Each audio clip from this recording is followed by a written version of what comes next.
오늘 이 시간 하나님의 말씀이 들려지니까 우리가 하나님의 말씀 안에서 마음이 좀 녹아지고 마음이 하나님의 음성을 듣기에 우리가 좀 갈려있는 그런 심령이 되었으면 좋겠습니다. 저도 이 자리에서 떨고 있습니다. 여러분들의 모습을 처음 대면하고 있고 여러분들도 저를 처음 대면하시기 때문에 서로가 모르기 때문에 좀 어색한 관계가 있지 않겠습니까? 오늘 그래서 좀 자연스럽게 부드럽게 이렇게 설교를 하려고 합니다. 네, 함께 동참해 주셨으면 감사하겠습니다. 오늘 모두가 알고 있는 것처럼 여호와의 성호, 하나님의 성호, 여호와 라파입니다. 여호와 라파의 의미는 여러분들이 다 아시는 것처럼 나는 너희를 치료하는 하나님이라 라고 말씀하고 있습니다. 출애굽기 15장 26절에 보면 다음과 같이 말씀하고 있습니다. 이르시되 너희가 너희 하나님 나 여호와의 말씀을 들어 순종하고 내가 보기에 의를 행하며 내 계명에 귀를 기울이며 내 모든 규례를 지키면 내가 애굽 사람에게 내린 모든 질병 중 하나도 너희에게 내리지 아니하리니 나는 너희를 치료하는 여호와임이니라 라고 말씀하고 있습니다.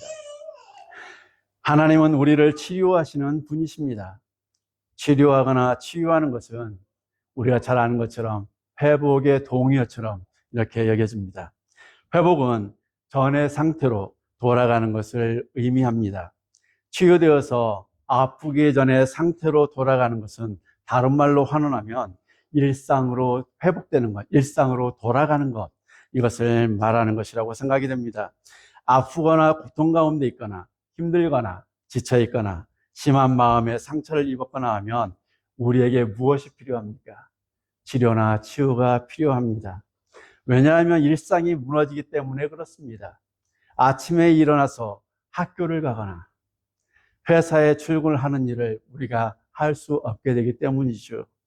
친구를 만나는 일, 사람들을 만나는 일, 이것이 두려워지고 회피하게 됩니다. 무엇보다 우리의 몸과 마음이 무너져서 있기 때문에 건강할 때 했던 모든 것들을 우리의 일상에서 할 수 없게 되지요. 치유되고 회복되는 것이 일상을 회복하는 일이 우리가 원한다고 쉽게 되는 것입니까? 그렇지 않습니다. 우리는 어둠이 지배하는 이 유한한 세상에서 살아가는 동안에 우리는 매 순간마다 순탄한 삶을 살아가는 사람은 아무도 없습니다. 조금 살만하면 아프거나 일이 생기거나 항상 무슨 일이 발생을 합니다. 저도 여기서 좀 살만하니까 한국에서 들려오는 소식이 있더라고요. 어머니가 이제 말기 암을 앓고 계세요. 아프시다는 소식을 들었습니다. 저에게도 여기서 살만하니까 한국에서 밀려오는 그 아픈 소식이 저도 하여금 힘들게 합니다. 한번 발생한 사건들은 걷잡을 수 없는 쓰나미로 평범한 우리의 일상을 깨뜨리고 맙니다. 이럴 때마다 우리의 무너진 일상을 치유하시고 회복시키셔서 다시 우리의 일상을 살게 하시는 분이 계십니다. 그분이 누구십니까? 우리를 살게 하시는 분, 우리 구주 예수 그리스도이십니다. 모두 알고 있습니다. 오늘 본문을 통해서 우리의 일상을 다시 살게 하시는 예수님을 같이 상고해 보려고 합니다. 먼저 우리를 살게 하시는 예수님은 우리를 만나시기 위해서 우리의 무너진 일상 속으로 찾아오시는 분이라는 겁니다. 11절에서 12절입니다. 다 같이 읽겠습니다. 조금 뒤에 나옵니까? 네, 제가 읽겠습니다. 조금 뒤에 예수께서 나인이라는 마을로 가셨습니다. 제자들과 많은 사람들도 예수님을 따라 함께 갔습니다. 예수님께서 성문 가까이에 이르렀을 때 죽은 사람들이 실려 나오고 있었습니다. 그는 과부의 하나밖에 없는 아들이었습니다. 마을 사람들이 그 과부와 함께 있었습니다. 오늘 본문에서 우리는 장례 행렬을 마주하게 됩니다. 모든 장례 행렬이 다 슬픔이 가득하지만 특히 오늘 본문에 등장하는 장례 행렬은 더 큰 슬픔으로 저와 여러분에게 다가올 것 같습니다. 12절에 보면 예수님께서 성문에 가까이 이르렀을 때 죽은 사람이 실려 나오고 있었습니다. 그는 과부의 하나밖에 없는 아들이 죄송합니다. 다시 하겠습니다. 12절에 보면 예수님께서 성문에 가까이 이르렀을 때 죽은 사람이 실려 나오고 있었습니다. 그는 과부의 하나밖에 없는 아들이었습니다. 마을 사람들이 그 과부와 함께 있었습니다. 라고 상황을 본문은 설명하고 있습니다. 나인이라고 하는 성에서 나오고 있는 이 장례 행렬입니다. 이 장례 행렬을 자세히 보니 사람들이 한 죽은 자를 메고 나인이라는 성에서 나오고 있습니다. 죽은 사람은 한 어머니의 독자이고 그의 어머니는 과부라고 우리에게 정보를 제공해 주고 있습니다. 우리는 하는 말이 있습니다. 자식이 죽으면 어디에 묻습니까? 네. 자식이 죽으면 부모는 가슴에 묻는다고 말합니다.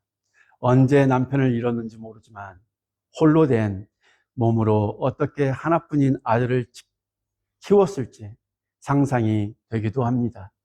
여러분이 잘 아시는 것처럼 나인이라는 성의 의미는 무엇입니까? 기쁜, 즐거운, 아름다운이라는 뜻을 가진 성입니다.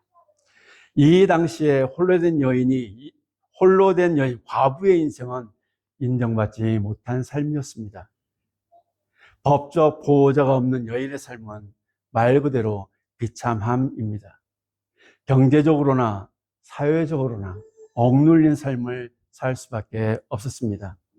한마디로 말하면 사람 취급을 받지 못한 삶을 말합니다. 이런 사회적 분위기 속에서도 이 여인에게 기쁨과 즐거움이 있었다면 무엇이었겠습니까? 세상이 아름다운 세월로 물들어 있었을 것, 비참함 속에서도 자기 자신의 처지를 신경 쓸 겨를이 없이 열심히 살았던 그 목적, 그것이 무엇이었겠습니까? 이 여인에게는 오직 하나뿐인 그 무엇과도 바꿀 수 없는 아들이 하나 있었습니다. 여러분들이 이곳에 온 이유가 무엇입니까? 이곳에서 살고 있는 이유가 무엇입니까? 자녀들의 환경, 자녀들의 인생, 그것이 오늘 우리가 이곳에 살고 있는 목적이기도 하지 않습니까? 홀로 된 여인의 인생은 오직 아들 하나가 인생의 전부였을 것입니다. 그런 비참한 삶 속에서도 이 아들이 엄마에게는 소망이었고 기쁨이며 즐거움이었고 아름다운 미래로 물들어 있었을 것입니다. 하루하루의 삶이 피곤치 않았을 것입니다. 그러나 어느 날 갑자기 찾아온 아들의 죽음을 어머니가 발견했습니다. 그때 어머니는 온 우주가 무너졌을 것입니다. 전 삶이 무너져 내렸을 것입니다. 어떻게 키운 아들인데 하나님도 원망해보고 자신도 원망하고 세상도 원망하고 먼저 간 남편도 원망해보고 세상의 모든 것들을 다 원망스럽게 바라보았을 것입니다. 기쁨이 눈물로 가득한 통곡으로 변했습니다. 즐거웠던 날이 원망으로 바뀌었습니다. 아름다웠던 미래가 암흑으로 가득한 저주의 날이 되었습니다. 이제 죽은 아들은 즐겁고 기쁘고 아름다운 성을 떠나서 어디로 향하고 있습니까? 밖으로. 그 나인성 밖으로 죽음의 행렬을 이어가고 있습니다. 죽음의 땅으로 묻으러 가야 하기 때문이죠. 이 길은 통곡과 눈물로 깊은 슬픔과 원망을 쏟아내는 길입니다. 절망과 사망이 이 여인의 인생을 뒤덮었습니다. 그때 많은 무리가 멀리서 이 나인이라는 하는 이 성으로 가까이 오고 있었습니다. 11절과 12절 상반절입니다.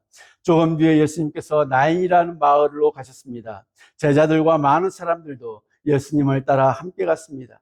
예수님께서 성문 가까이 이르렀을 때 장례 행렬이 기쁨과 즐거움 그리고 아름다움으로 가득한 성에서 깊은 어두움 속으로 나오고 있을 때, 그때 반대로 기쁨이 넘치고 즐거움이 가득하며 아름다운 환호와 함께 나인이라고 하는 성으로 다가오는 무리가 있었다는 것이죠. 그 무리는 백부장의 종을 말씀으로 고치신 후에 예수님과 함께 나인성에 오는 무리들이었습니다. 나인성에서 나올 때 예수님은 오고 계셨다는 것이죠. 죽음인 장례 행렬과 생명이신 예수님이 어떻게 됐겠습니까? 만났습니다. 아니, 예수님이 홀로 여인을 만나시기 위해 백부장의 종을 고치신 후에 나인이라는 성으로 발걸음을 옮기신 것이지요. 절망과 사망의 깊은 어둠 속에 잠겨있는 이 여인을 만나기 위해서 빛이시며 생명의 근원이신 우리 구주 예수 그리스도께서 어디로 오셨습니까? 장례의 행렬이 나오고 있는 나인이라는 성으로 오셨습니다. 모든 일상이, 마음이, 인생이 무너져버린 홀로 된 이 과부인 여인의 인생 한가운데로 예수님께서 들어오고 계셨습니다. 12월 상반절에서 예수님이 나인이라는 성에 오실 때에 대한 정보를 제공해 주고 있습니다. 그때가 언제입니까? 성문에 가까이 이르실 때. 아까 7절에서 11절에서는 어땠습니까? 성문에서 장례 행렬이 나올 때, 예수님은 성문에 가까이 이르렀을 때. 이 가까이 이르다라는 동사는 자동사로서 접근하는 것을 뜻합니다. 예수님이 억지로 이 나인성에 사람들이 떠밀려서 오신 것이 아니라 예수님이 이 나인이라는 성에 방문하시기 위해서 스스로 발걸음을 옮기셨다는 것이죠. 왜 옮겼을까? 더 중요한 것은 장례 행렬을 마주하시기 위해서 예수님이 나인이라는 성으로 오신 것입니다. 바꿔 말하면 우리 주께서 이 여인을 만나주시기 위하여 기막힌 타이밍을 맞추셨다는 것입니다. 믿어지십니까? 사랑하는 성도 여러분, 저와 여러분의 인생을 살게 하기 위해서 오늘도 저와 여러분의 인생 가운데로 가까이 오고 계시는 분이 계십니다. 누구십니까? 예수 그리스도이십니다. 우리 인생의 폭풍 속으로 걸어오시는 분이 계십니다. 그분이 누구십니까? 예수 그리스도이십니다. 예수님은 기막힌 타이밍에 저와 여러분을 만나주시기 위해서 지금 슬픔과 고통, 아픔과 절망, 좌절과 상실, 깊은 암흑 속으로 예수님은 걸어오고 계십니다. 그러니 우리는 무엇을 하면 되는 것입니까? 기대하면 됩니다. 치유와 치료가 우리에게 달려있지 않습니다. 우리의 절망이 소망으로 바뀌는 것이 우리에게 달려있지 않습니다. 그러니 우리가 할 수 있는 것은 아무것도 없습니다. 그럼 우리가 할 수 있는 것은 무엇입니까? 우리의 인생 속으로 들어오시는 예수 그리스도를 기대하는 것입니다. 오늘 나에게 가까이 오신 주님께서 무엇을 주실까? 기쁜 날을, 즐거운 순간들을, 아름다운 세상을 나의 일상에 어떻게 이루어 주실지 우리는 기다리면서 뭐 하면 됩니까? 기대하면 됩니다. 그때 주심이 하십니다. 여호와 라파, 생명이시며 빛이신 우리 구주 예수 그리스도께서 저와 여러분의 무너진 일상 속으로 들어오시면 어떤 일이 벌어질까요? 그 기대 속에서 주님이 오시면 어떤 일이 벌어질까요? 다음으로 우리를 살게 하시는 예수님은 우리에게 생명을 공급해 주시는 분이십니다. 무엇을 공급해 주신다고요? 생명을요. 13절에서 15절입니다. 주께서 그를 보시고 불쌍히 여기셨습니다. 예수님께서 아이의 어머니에게 말씀하셨습니다. 울지 마라. 그리고 관에 손을 대시니 관을 떼고 가던 사람들이 걸음을 멈추었습니다. 예수님께서 말씀하셨습니다. 소년아, 내가 내게 말한다. 일어나라. 그러자 죽었던 사람이 일어나 앉아서 말하기 시작하였습니다. 예수님께서 그를 어머니에게 보냈습니다. 나인이라 하는 성 가까이에서 예수님이 마주한 장례 행렬을 멈춰 세우셨습니다. 그리고 아들 독자의 뒤를 따르며 눈물로 땅을 적시는 깊은 슬픔과 고통, 절망에 빠진 과부, 이 홀로 된 여인을 주님께서 바라보셨습니다. 주님은 그 여인의 기구한 인생 모두를 아셨습니다. 말하지 않아도 그 여인을 바라보시는 것만으로도 주님은 모든 것을 아셨습니다. 왜요? 이 여인을 만나기 위해서 예수님은 나인으로 오셨기 때문이죠. 모르고 오셨겠습니까? 다 아십니다. 남편도 잃고 사랑하는 외아들 잃은 여인의 인생을 주님은 깊이 들여다보고 계십니다. 차별과 편견이 가득한 세상에서 아들이나 하나 잘 키워보겠다고 고군분투하며 살아온 이 여인의 인생을 주님이 다 알고 계셨다는 것이죠.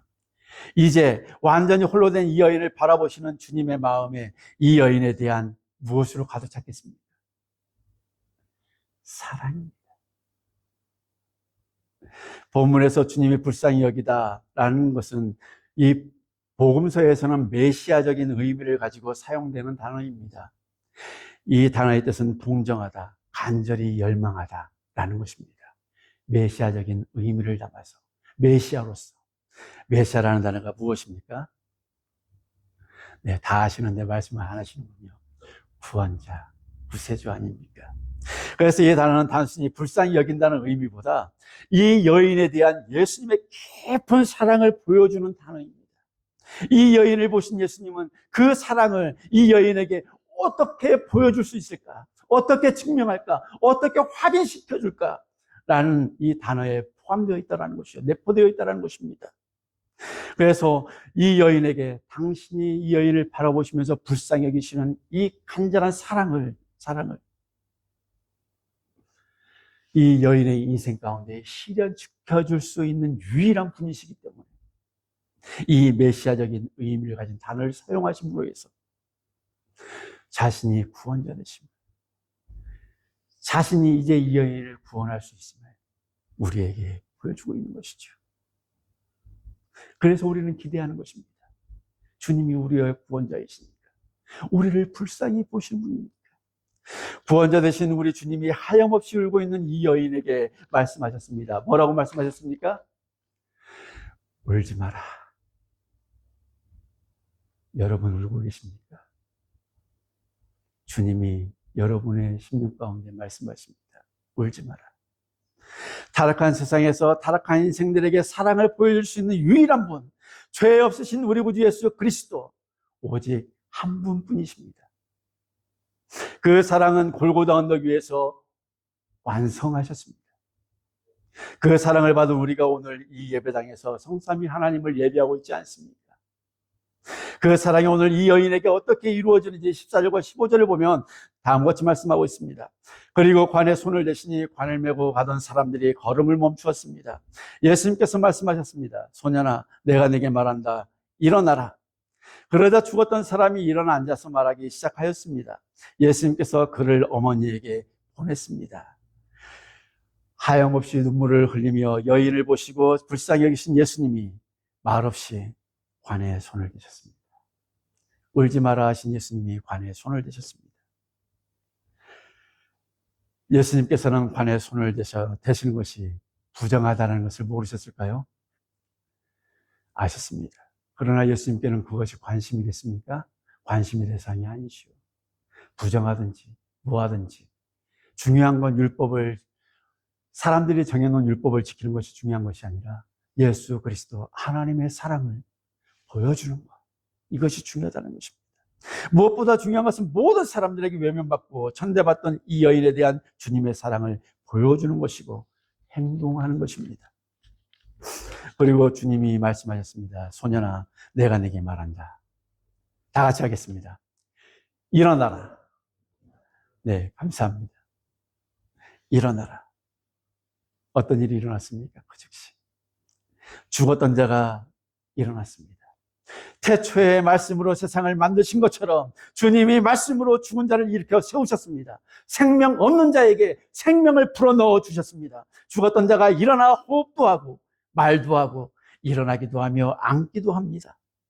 죽은 자가 살아난 것은 기적입니다. 주님께서 생명 없는 것을 다시 호흡하도록 만드신 것은 기적입니다. 이 세상에서 예수님이 아니면 할 수 없는 기적이죠. 예수님은 어떤 분이십니까?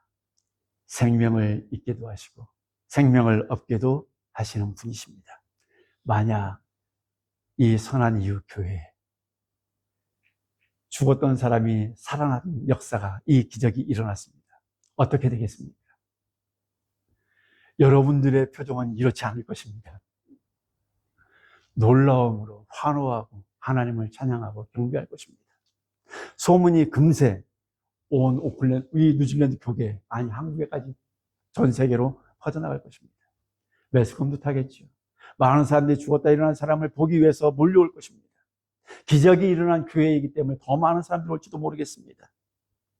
그런 기적이 일어나면 그런 효과를 가져오는 것이죠. 그러나 오늘 본문은 이 소년이 죽었던 이 소년이 일어나는 것에 초점을 맞추고 있을까요? 이 본문이 그렇지 않다라는 것입니다. 예수님은 죽었던 아들이 살아난 것에 초점을 두고 있지 않습니다. 왜 그럴까요? 인생은 다시 살아나도 언젠가는 죽습니다. 아팠다가도 나았다가도 다시 또 아프기도 하고 또 낫기도 하고, 그러면서 우리는 하나님의 부르심을 받을 때까지 그렇게 살아갑니다. 예수님이 살리신 생명이라고 해서 영원히 사는 것도 아니지 않습니까? 우리가 예수 믿었다고 해서 환경과 상황 모든 형편이 다 바뀝니까? 그렇지 않습니다. 변화되지 않습니다. 다시 살아난 것보다 더 중요한 가치가 오늘 본문 속에 담겨 있기 때문에 그렇습니다. 15절 하반절을 보도록 하겠습니다. 예수께서 그를 어머니에게 보내셨습니다. 예수님께서 누구를 불쌍히 여기셨습니까? 여인을, 과부를.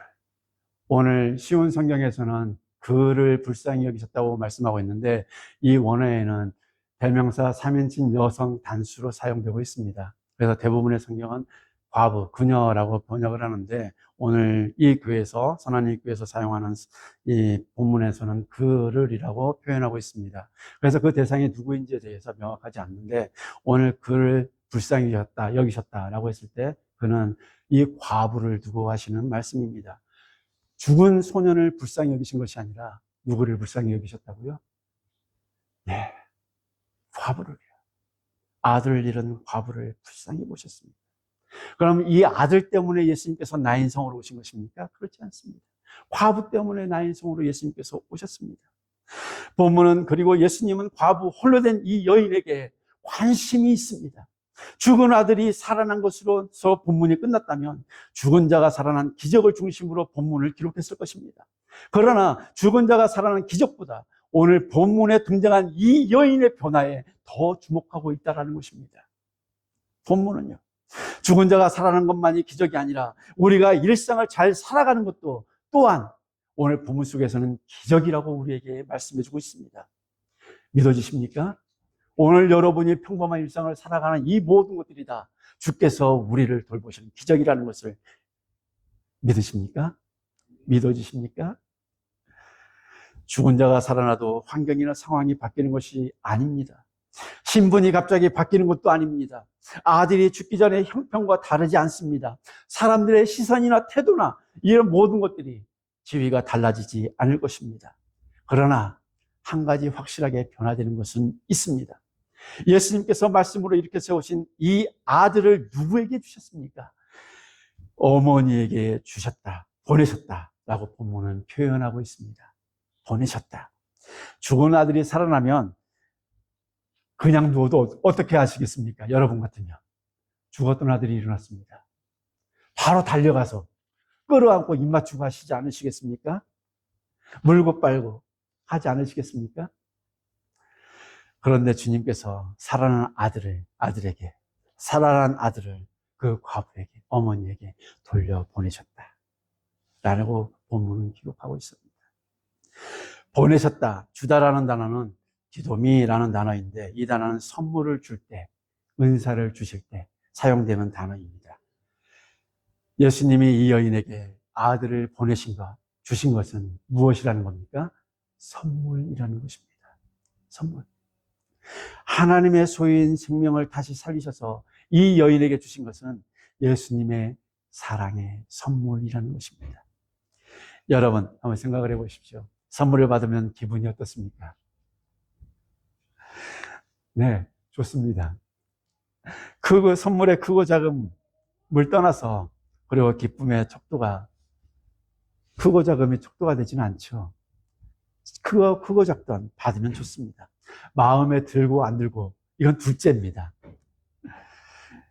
나를 생각하며 고르고 골라 준비한 것을 포장해서 주는 선물, 그 선물을 받고 감동하는 이유는 그것 때문입니까? 아니죠. 그 선물을 그렇게 준비하면서 나를 생각하면서 준비하고 준 그 사람에게 감동과 기쁨을 느끼는 것이죠. 그래서 선물은 받는 사람들은 주로 주는 사람의 마음을 받기 때문에 우리는 서프라이즈, 놀랍니다. 서프라이즈 주니까 우리는 놀랄 수밖에 없는 것이죠. 그러면서 우리는 행복해집니다. 오늘 이 아들을 잃었던 어머니는 예수님께 아들을 선물로 받았습니다. 어머니의 감정이 어떻겠습니까? 상상 그 이상일 것입니다. 슬픔의 눈물이 기쁨의 눈물로 바뀌었습니다. 절망이 환희로 변했습니다. 흑암으로 가득했던 미래가 빛으로 아름답게 빛났습니다. 비참한 세상에서 다시 살아가야 할 이유를 주님이 선물로 주셨습니다. 나인이라고 하는 성문 밖에서 예수님은 이 어머니에게, 이 과부에게 찾아오셔서 아들과 함께 다시 무엇을 회복시켜 주셨습니까? 죽음의 땅에서 나인이라고 하는 기쁨과 즐거움으로 가득한 이 성으로 돌아가서 아들과 함께 살아가면서 아름다운 미래를, 아름답게 세상을 바라보면서 그 일상을 살아가도록 뭐 하셨습니까? 만들어 주셨습니다. 사랑하는 성도 여러분, 한번 생각해 보십시오. 여러분이 힘들고 아프고 지칠 때 주님은 여러분들에게 어떤 선물을 주셨습니까? 헤아릴 수 있습니까? 저는 헤아릴 수가 없습니다. 너무 많아서. 여러분이 힘들고 아프고 지칠 때 주님은 여러분에게 어떤 선물을 주셨습니까? 아니, 주님으로부터 어떤 선물을 받으셨습니까? 나의 삶에 죽은 자가 살아나는 기적은 일어나지 않아도 오늘을 살게 하시는 주님의 선물들은 우리 삶에, 저와 여러분의 삶에 간증으로 넘쳐나지 않습니까? 여기서 간증하시라고 하면 나를 새도 부족할 거요. 아파서 아무것도 할 수 없을 때 누군가를 통해서 나의 필요가 공급될 때가 있습니다. 음식으로 때로는 차량 픽업으로, 물질로 돕는 손길들을 통해서 아픈 몸이 낫지 않아도 다시 일상을 살게 되는 기쁨과 즐거움, 위로와 감동을 우리는 경험하게 됩니다. 그런 적 없으십니까? 많으시죠? 아픈 몸이 낫지 않아도 우리는 그런 것들로 인해서 마음이 따뜻해집니다. 풍성해집니다. 절망과 좌절 속에서도, 고통과 근심 가운데서도 주께서 주시는 선물들이 있습니다. 기도의 동역자들이 함께하고 있고, 말없이 옆에서 응원해주는 사람도 있습니다. 카톡으로 좋은 말씀들이나 글들을 보내주는 이들도 있습니다. 함께 아파하며 울어주는 이도 있습니다. 그럴 때마다 혼자가 아님을 알게 하는 주님의 선물들로 우리는 큰 힘을 얻습니다. 오늘 이 땅에 지금까지 살아오시면서 그렇게 힘이 되지 않으셨습니까? 그 힘들로 오늘까지 견디며 살고 계시지 않습니까? 우리 일상에 이런 소소한, 그러나 결코 작지 않은 기적들로 우리는 가득합니다.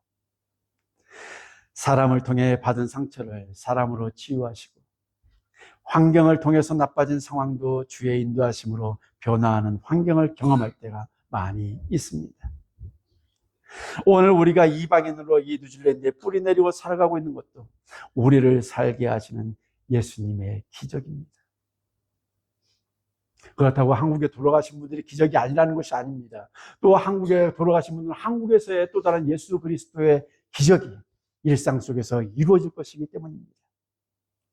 우리의 주님은 오늘 저와 여러분이 잠시 사는 이 세상에서 참 기쁨과 즐거움을 잃지 않고 일상을 살아가기를 원하시기 때문에 저와 여러분에게 찾아오셔서 이런 기적들을 주시는 것입니다.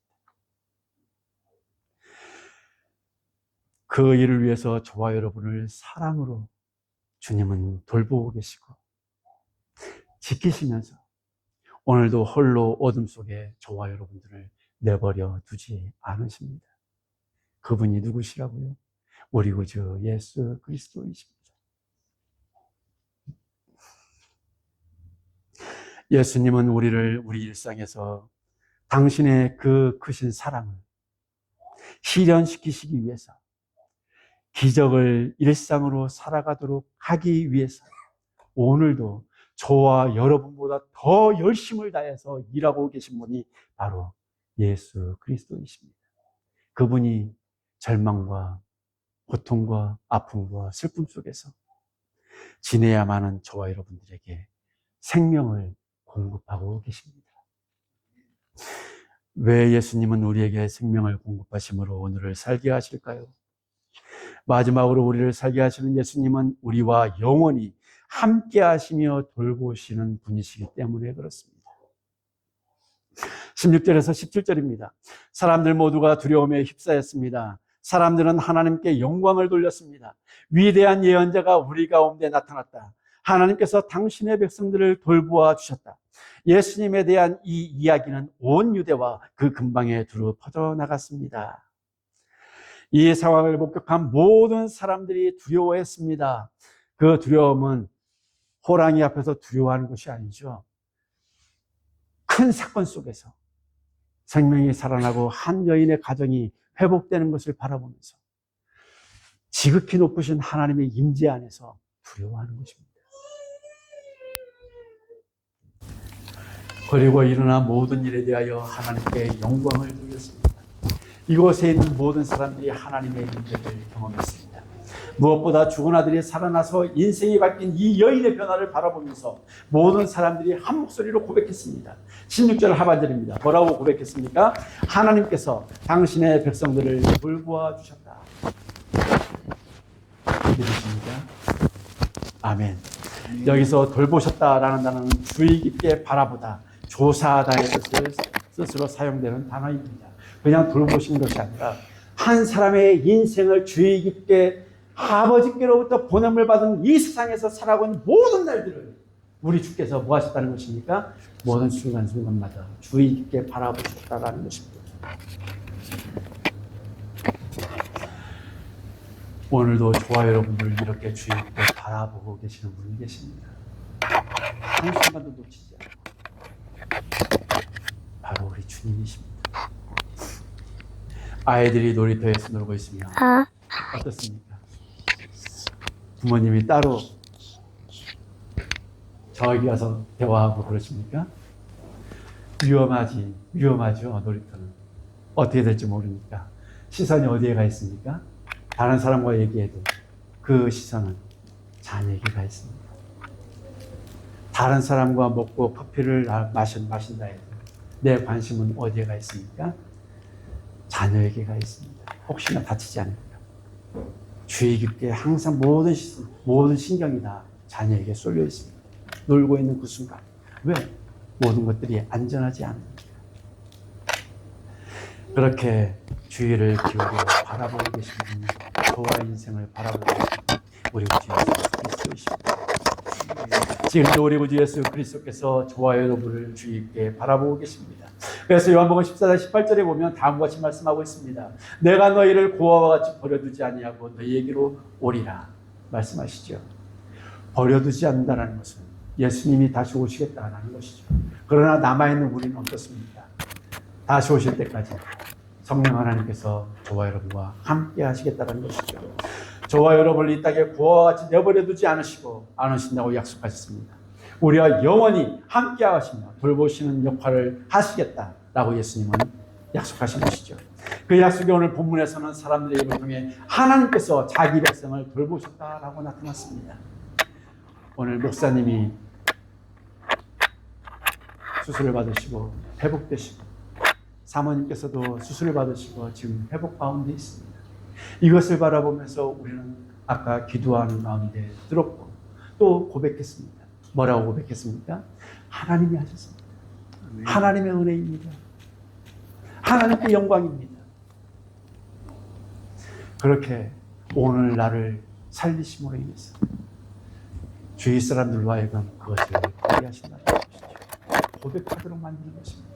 하나님이 함께 하십니다. 아시지 않습니까? 오늘 과부의 가정을 치유하시고 회복시키셔서 아들과 어머니가 함께 일상을 살게 하시는 예수님이십니다. 그 하나님이 그 가정을 주의 깊게 바라보심으로 말미암아 예수님을 통해서 하나님이 자기 백성을 돌보고 계신 분임을 사람들로 하여금 알게 하셨습니다. 저 가정을 하나님 돌보십니다. 모든 날 저와 여러분을 주의 깊게 바라보시는 분, 그분이 예수 그리스도이십니다. 우리를 죽음과 사망에서 일으켜서 세우신 우리의 구원자 예수 그리스도, 우리를 바라보시며 웃음을 참지 못하시는 분, 그분이 우리 구주 예수 그리스도이십니다. 우리 구주 예수 그리스도의 그 크신 눈으로, 그 크신 사랑의 눈으로 저와 여러분 오늘도 주의 깊게 바라보고 계십니다. 그리고 뜻밖의 선물을 저와 여러분에게 기막힌 타이밍 때마다 주시는 분이십니다. 그래서 저와 여러분에게 간증이 넘쳐나는 것이죠. 나는 간증이 없어. 그런데 돌아보십시오. 간증이 넘쳐나는 것입니다. 주께서 우리의 일상을 살게 하셔서 살아계신 하나님의 역사가 나의 일상에서 드러나는 방법을 통해서 하나님이 돌보는 사람임을 우리로 하여금, 이웃들로 하여금 알게 하십니다. 선한 이웃교회가 그랬습니다. 하나님이 지키시고 돌보심으로 인해서 이 이웃이, 이 교회 하나님이 돌보고 계시고 지키시고 계심을 알게 되는 역사가 있기를 주님의 이름으로 축복합니다. 그래서 우리는 이렇게 말합니다. 하나님이 하셨습니다. 주님의 은혜입니다. 할렐루야. 내 인생을 주님이 살게 하셨습니다. 주님이 살게 하셨습니다. 그렇게 우리를 살게 하십니다. 우리 구주 예수님은 이 세상에 다시 오실 그때까지 우리와 함께 하시면서 우리를 돌보시고 계십니다. 예수님의 돌보심은 사랑으로 저와 여러분을 불쌍히 여기심으로부터 시작됩니다. 그 사랑을 우리의 인생 가운데 실행시키시기 위해서 오늘도 주님은 우리 가까이로 걸어오고 계십니다. 사랑하는 성도 여러분, 주께서 우리로 일상을 살게 하시는 이유는 우리로 하여금 이 땅에서 살아가는 동안 주 안에서 기쁨을 누리고 즐거운 날을 살면서 아름다운 미래를 기대하는 가운데 살기를 원하시는 것 아니겠습니까? 영원한 생명을 소유한 저와 여러분이 이 세상에서 주님이 오시기 전까지, 우리가 주님의 부르심을 받기 전까지 지옥을 살아가는 것을 주님이 원하시지 않기 때문입니다. 영원한 생명을 소유한 사람답게, 영원한 참 기쁨과 즐거움을 소유한 사람답게 오늘을 예수님의 거룩한 신부로 아름답게 준비되는 삶을 살아가기를 우리 주님이 원하십니다. 그래서 오늘도 주님은 주위 사람들을 통해서, 또는 상황을 통해서, 환경을 통해서, 역사를 통해서, 또는 의료 계시를 통해서 거룩한 신부인 저와 여러분을 치유하시고 회복시키셔서 오늘을 살게 하십니다. 오늘도 우리가 달려갈 길을 다 달려갈 때까지 우리를 인도하시며 도우시는 분이, 또 보살피시는 분이 예수님이시고 그 주님이 저와 여러분들을 바라보고 계십니다. 그러므로 우리가 주님을 바라보고 기대하며 오늘을 살아내는 저와 여러분 모두가 되시길 주님의 이름으로 축복합니다. 기도하겠습니다.